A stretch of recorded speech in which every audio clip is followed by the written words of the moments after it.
ఫిబ్రవరి 2021 ఈ విప్లవ విద్యార్థి ఉద్యమ ప్రస్థానాన్ని గుర్తు చేసుకోవడానికి పూర్వ విద్యార్థుల సమావేశం జరుగుతున్నది. ఆ సమావేశానికి మరి అందరూ ఆనాటి పరిస్థితులను అర్థం చేసుకోవాలనుకునే అందరూ హాజరు కావాలని కోరుతున్నా. భారతదేశాన్ని ప్రజాస్వామికీకరించడంలో ప్రజా ఉద్యమాల పాత్ర చాలా గొప్పది. అప్పుడు PUCL అధ్యక్షులుగా ఉన్న రజనీ కొఠారి గారు ప్రజా ఉద్యమాలే ఈ దేశంలో ప్రజాస్వామ్యాన్ని ప్రతిష్టాపన చేయగలుగుతాయని చాలా విస్తృతంగా వాటి గురించి రాసినటువంటి వ్యక్తి. ఆ క్రమంలో అనేక ఉద్యమాల గురించి వారు పేర్కొంటారు. అట్లాంటి ఉద్యమాల కోసం తాము సహకారాన్ని కూడా అందిస్తారు. వాటి నిర్మాణానికి కూడా పాదుకొల్పుతుంటారు.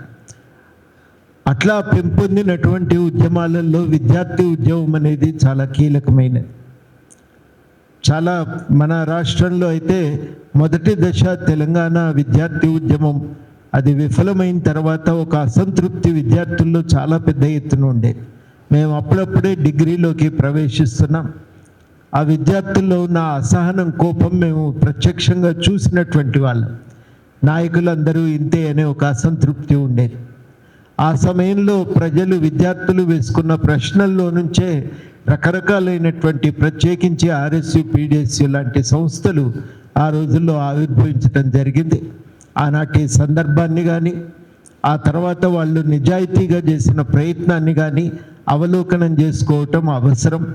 ఎందుకంటే రాజకీయాలు అనేవి నానాటికి దిగజారిపోయి పైసలు కేంద్రంగా పైసల చుట్టూ తిరుగుతున్నాయి.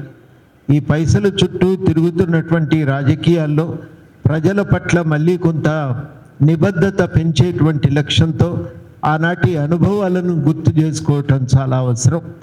ఆ క్రమంలోనే 2021 ఫిబ్రవరి నాడు జరిగే ఈ సభలను అర్థం చేసుకోవటానికి రావాల్సిందిగా, వాటిని విజయవంతం చేయటానికి తోడ్పడవలసిందిగా కోరుతూ సెలవు.